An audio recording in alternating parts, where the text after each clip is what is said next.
Je me rappelle que dans mon rêve, j'ai été pourchassé par un animal, j'étais tombé.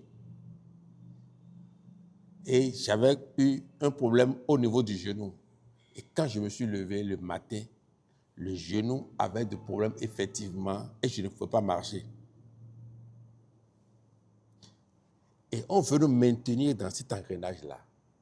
Donc avoir le courage de dire, je veux devenir chrétien, je veux être un enfant de Dieu, réellement là. C'est une question de courage et de détermination. On était prêt à perdre notre vie parce que les gens étaient prêts, effectivement, les hommes étaient prêts à faire de nous des sacrifices pour démontrer que leur religion est plus forte que ce que nous voulons suivre.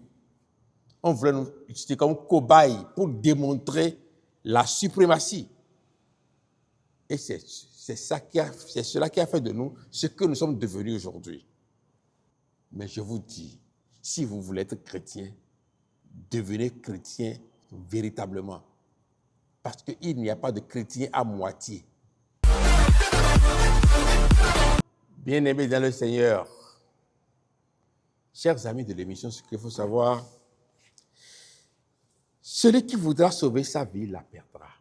C'est le message que nous voulons partager avec vous. Et c'est dans Matthieu chapitre 16, verset 25 que le Seigneur l'a dit. Nous sommes souvent tentés de vouloir arranger notre vie. Nous voulons décider les choses à la place de notre Créateur. Et cela nous conduit toujours dans le mal. Je veux avoir de l'argent pour moi-même. Je veux en préparer pour mes enfants et pour mes petits-enfants. Un peu comme si ce monde-là nous appartient et ça ne passera jamais. Demain ne nous appartient pas. Non.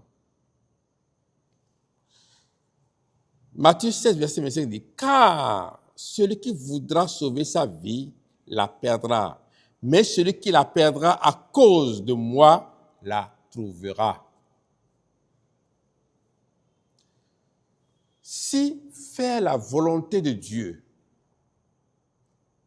m'amène à prendre des risques, c'est que je suis prêt à perdre ma vie pour le Christ.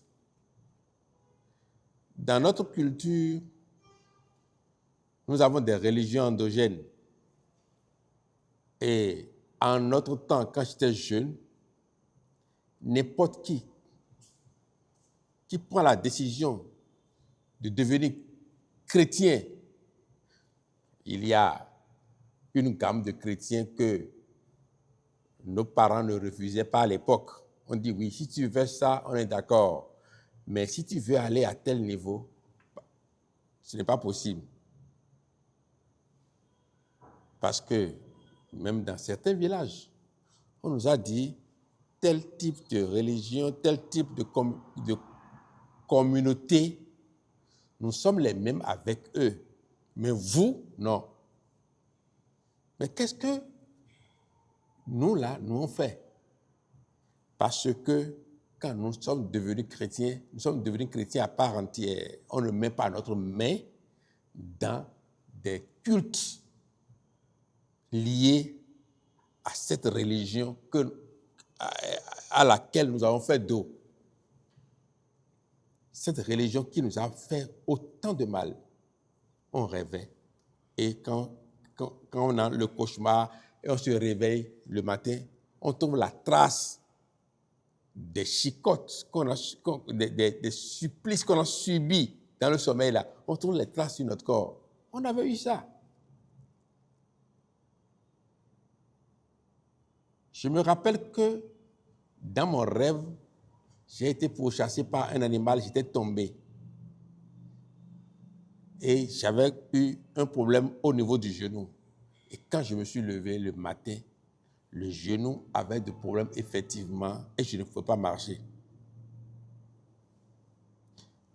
Et on veut nous maintenir dans cet engrenage-là. Donc avoir le courage de dire, je veux devenir chrétien, je veux être un enfant de Dieu, réellement là, c'est une question de courage et de détermination. On était prêt à perdre notre vie parce que les gens étaient prêts, effectivement, les hommes étaient prêts à faire de nous des sacrifices pour démontrer que leur religion est plus forte que ce que nous voulons suivre. On voulait nous utiliser comme cobayes pour démontrer la suprématie. Et c'est cela qui a fait de nous ce que nous sommes devenus aujourd'hui. Lorsque tu as peur d'affronter le mal, de dire non au péché, de dire non, je ne veux pas faire comme ça, c'est que tu es prêt à perdre ta vie pour le Christ. On était allé en famille et lorsque on nous demandait de donner de l'argent pour des sacrifices, et nous on dit, Christ est déjà mort pour nous, on ne doit plus de sacrifice à quelqu'un. Des gens, des personnes qui se disent chrétiens comme nous disent, non, quand on dit ça, vous déposez l'argent, ils vont prendre pour faire les cérémonies pour vous. Pourtant, ils portent la parole de Dieu, le livre, la Bible en main comme nous. Ils vont à l'église tous les dimanches comme nous. Ils vont s'asseoir pour écouter peut-être un message de Dieu comme nous. Mais je vous dis, si vous voulez être chrétien, devenez chrétien véritablement. Parce qu'il n'y a pas de chrétien à moitié. Non. Ou tu es chaud, ou tu es froid. Si tu es tiède, il promet dans Apocalypse de te vomir. Affiche ta position. Dis ce que tu es. On le dit une seule fois, pas plusieurs fois. Lorsque tu vas en famille et puis on te dit, bon, viens prendre de l'alcool et tu refuses une fois ou deux fois, on ne commence pas à t'identifier comme chrétien de notre rang. Prochainement, quand on est assis et on passe l'alcool de personne en personne, arrivé à ton niveau, c'est un autre qui va dire, non, non, laissez-le, lui ne prend pas. Tu as déjà vaincu la fatalité, la crainte. C'est pourquoi il a dit, car celui qui voudra sauver sa vie, la perdra. Si tu as peur de montrer que tu es chrétien, parce que si tu montres que tu es chrétien, tu vas perdre ton emploi. Oh. Tu auras l'emploi, mais tu auras le salaire, mais tu ne feras rien avec. Non, je n'ai pas peur. Si tu as peur de perdre ton mari, et c'est à cause de ça que tu ne peux pas dire la vérité, tu le perdras. C'est pour cela que Moïse, quand on a dit, accepte d'être le fils de la fille de Pharaon, il dit non, je suis hébreu. Il voyait le trône, je suis dans Hébreu 11. Il voyait le trône, il voyait les richesses, il voyait la femme, il voyait tout ce qui accompagnait sa royauté. Et il voyait à côté les souffrances des Hébreux. Mais il dit, je suis issu de cette famille-là, je suis hébreu. Il a accepté d'être chassé. Mais finalement, c'est lui qui a eu le dessus.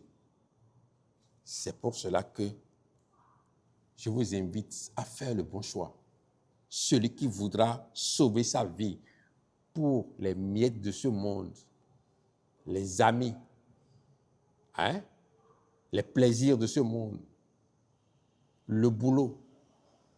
Un peu comme si en Dieu, il n'y a pas de boulot. Il y a boulot. Il y a travail en Dieu. Nous aussi, nous travaillons.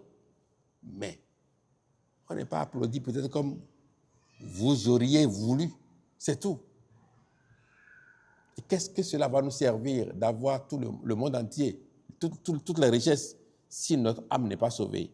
C'est pourquoi il a dit, bien-aimé, car celui qui voudra sauver sa vie la perdra, mais celui qui la perdra à cause de moi, la trouvera. Que le Seigneur bénisse ce message et qu'il vous accorde la paix, la joie, la bénédiction toute la semaine. Au nom du Seigneur Jésus-Christ, nous avons prié. Amen.